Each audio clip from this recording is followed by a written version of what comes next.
चलिए शुरू करते हैं। आज चर्चा उन पुरुषों की जो मर्दानगी के बोझ तले अपनी भावनाएं छिपाते हैं।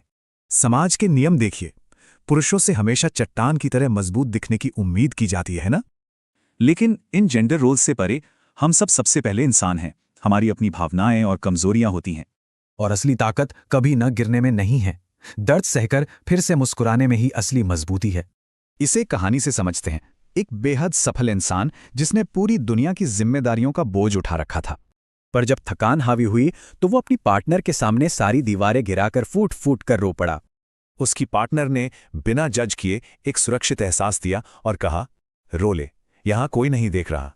फिर भी कमजोर दिखने का वो गहरा खौफ मौजूद था जो पुरुषों के मन में बचपन से बैठाया जाता है। मर्द होकर रो रहा है। समाज के ऐसे तानों से बचने के लिए पुरुष रोज भारी मानसिक बोझ उठाते हैं। यही खुलापन रिश्ते को मजबूत करता है। उसने उसे सिर्फ एक मर्द नहीं बल्कि अपने इंसान के रूप में अपनाया। एक सच्चे रिश्ते में रोने और टूटने का पूरा हक होता है। ये कमजोरी बिल्कुल नहीं, हमारा बुनियादी अधिकार है।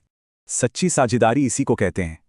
जिंदगी के सबसे मुश्किल और कमजोर पलों का बिना किसी शर्म के सामना करना।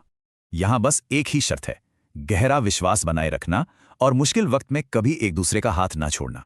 वो उसका हाथ अपने दिल पर रखता है। डर से निकलकर खुद को पूरी तरह स्वीकार करने का खूबसूरत सफर। अब वो खुद को अपनाता है। उस कमजोर पल में बहे आंसू बिल्कुल सच्चे, असली और बेहद जरूरी थे। सच्चे आंसू हों या सच्चा गुस्सा, एक गहरे रिश्ते में इन सभी असली भावनाओं को बराबर का सम्मान मिलता है। मुखौटे हटाने पर ही समझ आता है कि यह साझा सच्चाई और खुलापन ही गहरे प्यार की असली नींव है। जाते जाते एक सवाल, क्या दिखावे को छोड़कर हम इन सच्ची भावनाओं को पूरी तरह अपनाने के लिए तैयार हैं?